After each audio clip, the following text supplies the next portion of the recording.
کہ ایک بوڑھا یا ایک بوڑھی عورت کو کبھی کوئی پوتا ملنے آئے تو اس دن اس کی عید کا دن ہوتا ہے. وہاں پر بہت اس کو اہمیت دی جاتی ہے کہ کسی کا پوتا یا کسی کا نواسا ناتی ملنے کے لیے آ گیا بوڑھے کو تو کہا گیا کہ اس کا گھر جو ہے عید کی طرح ہو جاتا ہے، اتنی خوشیاں ہوتی ہیں.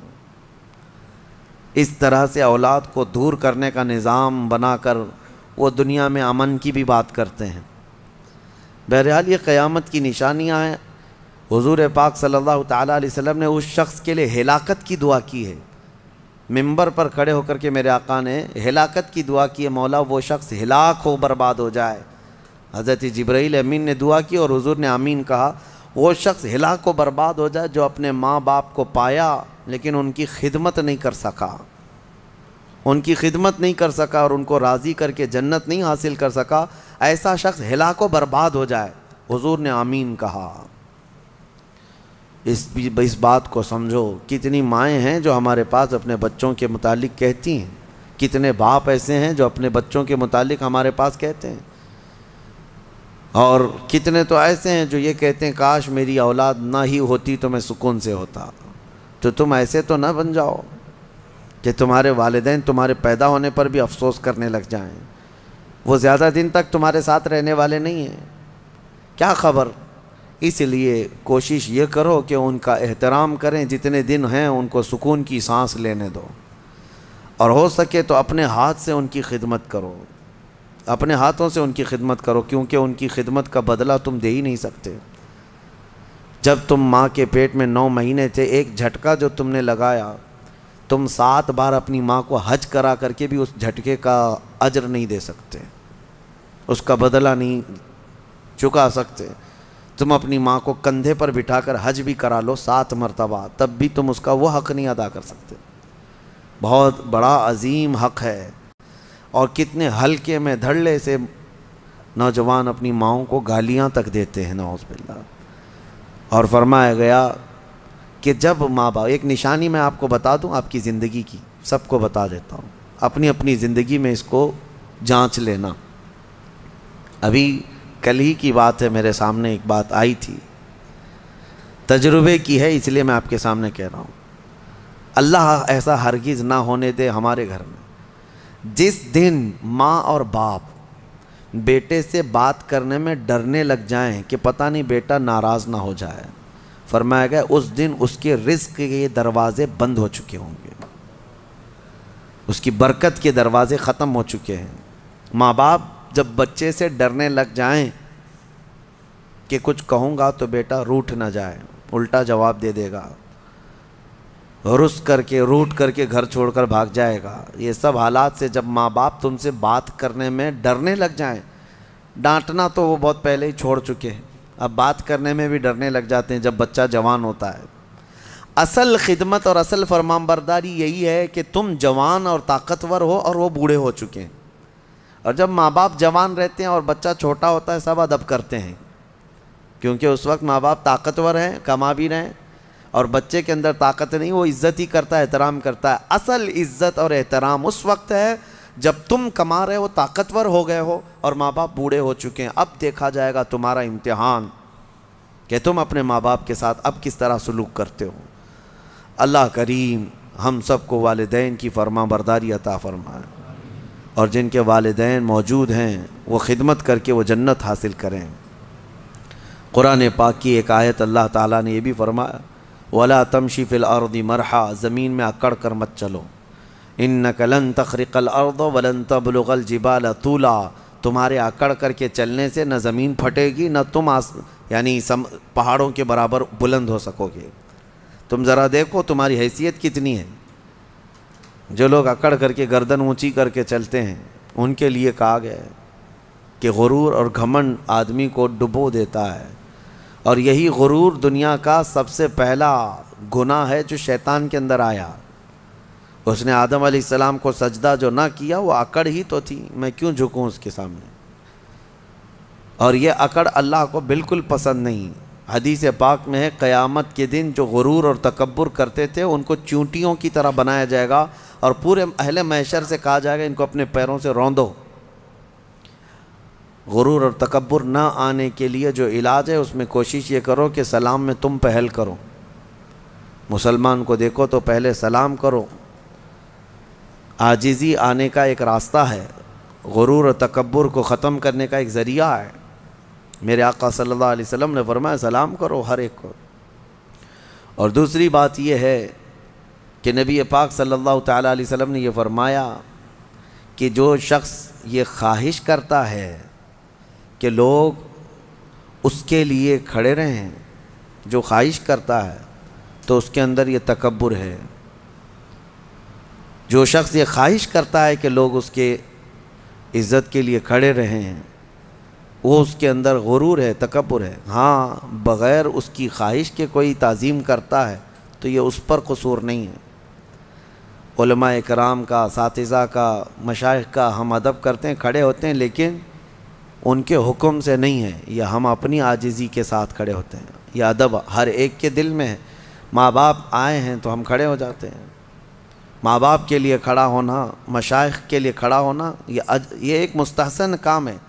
لیکن ہر آدمی اگر کوئی یہ سوچے کہ سارے دنیا میرے لیے کھڑی ہوتی رہے تو اس کے اندر یہ تکبر ہے، اس کے اندر غرور ہے، یہ گھمنڈ ہے. اللہ تعالیٰ ایسی چیزوں سے محفوظ فرمائے. میں سورہ کہف کو عرض کرتا ہوں کیونکہ بہت فضیلت والی سورہ آج ہم نے تلاوت کی ہے.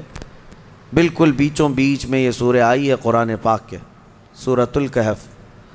اس کی فضیلت یہ ہے کہ نبی پاک صلی اللہ علیہ وسلم نے فرمایا جو اس کو شب جمعہ پڑھے گا، یعنی جمعہ کے دن یا مغرب سے لے کر کے جمعرات کا دن جب ختم ہو جاتا ہے، مغرب سے جمعہ کا دن شروع ہوتا ہے، دوسری مغرب آنے تک جو سورہ کہف کی تلاوت کرے گا اس کے جہاں تلاوت کر رہا ہے وہاں سے لے کر خانہ کعبہ تک اللہ ایک نور پیدا فرمائے گا. اور بھی بہت ساری فضیلتیں کنز العمال میں آئی ہیں.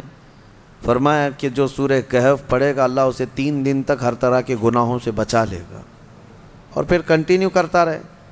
اور میرے آقا صلی اللہ علیہ وسلم کی ایک حدیث یہ بھی ہے کہ جو سورہ کہف کی شروع کی 10 آیتیں ہیں، ایک پیج میں پوری 10 آیتیں ہیں، جو یاد کر لے گا دنیا کا سب سے بڑا فتنہ دجال جب آئے گا اللہ اس کو اس فتنے سے محفوظ فرمائے گا. وہ دجال کے فتنے سے محفوظ رہے گا، ورنہ دجال کا فتنہ بہت سخت ترین ہوگا. یہاں باباؤں کے فتنے سے لوگ نہیں بچ رہے ہیں. کوئی چمتکاری بابا آ جائے تو سب اس کے سامنے بھیڑ لگا دیتے ہیں. دجال تو مردے کو زندہ کر کے دکھائے گا، بارش بھی برسا کے دکھائے گا.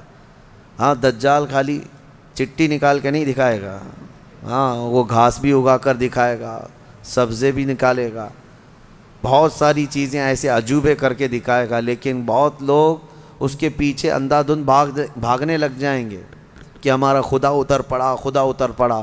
صرف ایمان والے جن کو اللہ بچانا چاہے وہ اس کے فتنے سے محفوظ رہیں گے. ایک تو بچ جانا الگ ہے، لیکن جو اس پر ایمان نہیں لاتا ان کو وہ سزا بھی دیتا ہے. دجال جو ہے دونوں ٹانگیں پکڑ کر چیر دے گا، کچھ لوگوں کو کھولتے ہوئے تیل میں بھی ڈال دے گا. اس کا رعب و دبدبہ ہوگا، اس کا غلبہ ہوگا. اس کے لیے مومنین کو وہ اذیتیں بھی دے گا، تکلیفیں بھی دے گا. لیکن جو جمع رہا اس کے لیے بہت بڑی جنت ہے، بہت بڑی جنت کا اللہ نے وعدہ فرمایا.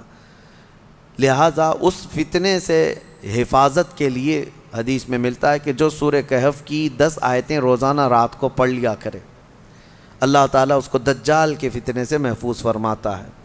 اللہ کریم ہم سب کو دجال کے آنے تک دنیا میں نہ رکھے. اگر فتنہ اللہ تبارک و تعالیٰ کوئی آزمائش کا ارادہ فرمائے تو ہمیں بغیر آزمائے، بغیر فتنے میں مبتلا کیے دنیا سے اٹھا لے، ہمیں صحیح و سلامت اللہ موت عطا فرمائے. اس پورے پارے میں 3 سوالات کرنے کے لیے یہودی آئے تھے حضور صلی اللہ علیہ وسلم کے پاس. اب ایک بات میں بتاتا ہوں، یہ سورہ جو اتری ہے نا پوری، یہودی جو ہے ٹیسٹ لینے کے لیے آئے تھے کہ اللہ کے آخری نبی ہیں تو ہم کچھ ایسے سوالات کریں گے جن کے جواب عربوں کو تو نہیں معلوم تھے، عربوں کو نہیں معلوم، وہ صرف اہل کتاب جانتے تھے. وہ 3 سوالات کیا لے کر کے آئے تھے حضور صلی اللہ علیہ وسلم سے. انہوں نے کہا روح کس کو کہتے ہیں؟ روح معلوم ہے نا؟ ہے سب کے پاس ابھی. روح کس کو کہتے ہیں؟ دوسرا ان کا یہودیوں کا سوال تھا اصحاب کہف کون تھے اور کتنے تھے؟ یہ غار والے لوگ کون تھے اور کتنے تھے؟ یہ سوال انہوں نے لا کر کے پیش کیا. تیسرا سوال تھا ذوالقرنین کون ہیں؟ حضور پاک صلی اللہ علیہ وسلم نے فرمایا جاؤ میں کل اس کا جواب دوں گا. اب سنو، یہ کس کے لیے؟ نبی رحمت سید الانبیاء کے لیے. سنو توجہ سے، جو بڑے ڈھیٹ سے کہتے ہیں نا، عام لوگوں کی بات کر رہا ہوں. رسول رحمت صلی اللہ علیہ وسلم نے یہودیوں سے کہا کہ کل آ جانا میں بتا دوں گا. تو حضور کا یہ ارادہ تھا کہ آیتیں اتریں گی، وہی آئے گی تو میں اس سے جواب دوں گا. کوئی آیت نہیں آئی، کوئی وحی نہیں آئی. دوسرے دن یہودی آئے، حضور پاک صلی اللہ علیہ وسلم نے ان سے فرمایا کہ جاؤ میں اور کل بتاؤں گا. 2 مرتبہ 3 مرتبہ حضور صلی اللہ علیہ وسلم نے ٹال دیا، اور یہودیوں کو یہی چاہیے تھا، بہانہ بدنام کرنے کے لیے، پروپیگنڈا پھیلانے کے. اب آیتیں نہیں آئیں، کئی دن تک وقفہ ہو گیا. روز آیت آتی تھی، کبھی دن میں کئی مرتبہ آیتیں اترتی تھی، لیکن اتنا لمبا وقفہ ہو گیا.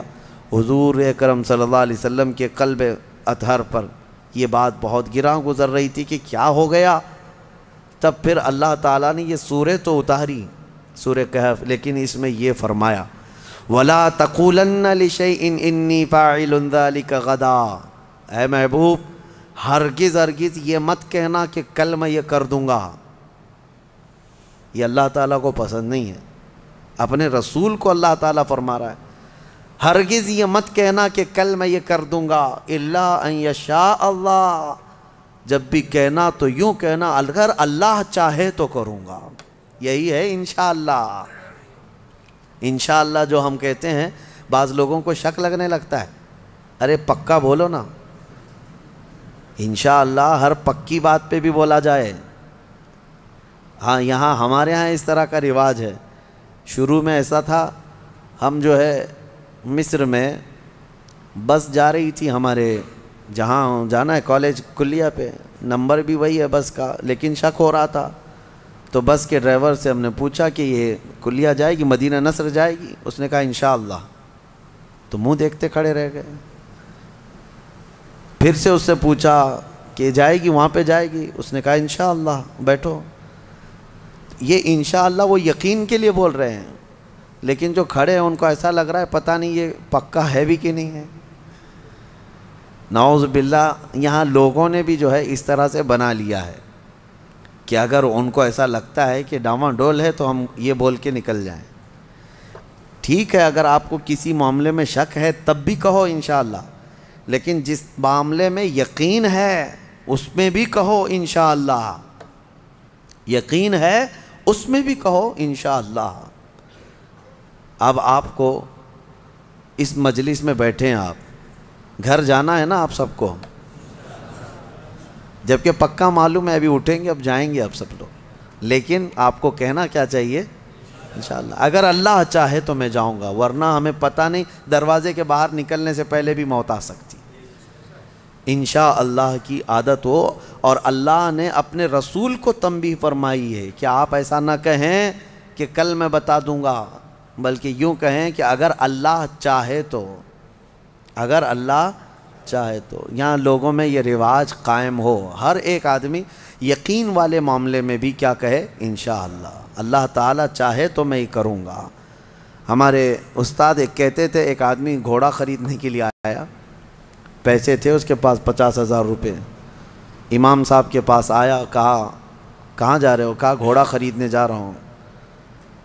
تو حضرت نے پوچھا کب؟ آج ہی خریدو گے؟ کہا اب بھی خرید کے لا رہا ہوں. امام صاحب نے حضرت نے کہا بیٹا انشاءاللہ بولو. کہا انشاءاللہ انشاءاللہ کچھ نہیں، ابھی جا رہا ہوں مارکیٹ میں، دیکھو پیسہ بھی ہے لے کے یہاں آؤں گا.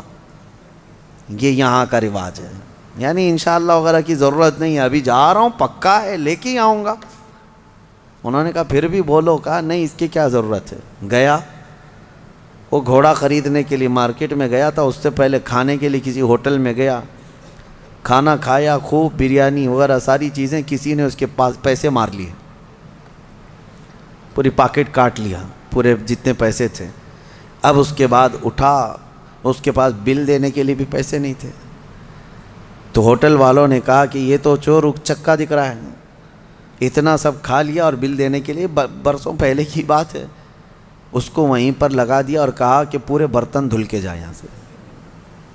ہوٹل کے پورے برتن اس سے دھلوائے, صفائی کروائے. شام ہو گئی, کپڑے میلے تھے, کچیلے ہیں, پتہ نہیں کتنے ٹیبل صاف کیا, برتن دھویا اور واپس منہ لٹکائے آیا. حضرت بیچ میں مل گئے امام صاحب, کہا کہاں ہے گھوڑا؟ تو اس نے کہا میں انشاءاللہ گیا تھا گھوڑا لانے, انشاءاللہ کھانا کھا رہا تھا, انشاءاللہ کسی نے پیسے چرا لیا, پھر انشاءاللہ ہوٹل والے نے جو ہے برتن منجوایا, پھر انشاءاللہ میں ٹیبل صاف کیا, پھر انشاءاللہ اب واپس آیا. اب تو ہر بات پہ انشاءاللہ. میرے عزیزو, یہ کوئی انشاءاللہ یہ محاورہ نہیں ہے, تکیہ کلام نہیں ہے, یہ یقین کو جتاتا ہے اللہ کی ذات سے آپ کا کتنا گہرا تعلق ہے. لٹ جانے کے بعد مت کہو, سب کچھ ہونے کے وقت بھی کہو کہ اگر میرا مولا چاہے. اسی طرح کی ایک روایت حضرت سلیمان علیہ السلام کے متعلق ہے. ان کی 100 بیویاں تھیں. انہوں نے ایک رات یوں کہا کہ آج کی رات میں اپنی ساری بیویوں کے پاس جاؤں گا, سب سے صحبت کروں گا اور ہر ایک سے ایک مجاہد بیٹا پیدا ہوگا. لیکن انہوں نے انشاءاللہ نہیں کہا تھا. وہ گئے, رات ساری بیویوں سے ملاقات کی. اللہ کے نبی ہیں, نبی کی طاقت کو عام انسانوں سے کمپیئر نہیں کریں بہرحال. لیکن ان کے اس قول کا کچھ بھی نہیں ہوا. بعد میں ایک ہی بیوی سے ایک بیٹا پیدا ہوا, کمزور. روایتوں میں یہ فرمایا گیا کہ اللہ نے فرمایا اگر انشاءاللہ وہ کہتے, اللہ اگر چاہے تو رب تعالیٰ ساری چیزیں ویسی فرماتا جیسے انہوں نے کیا.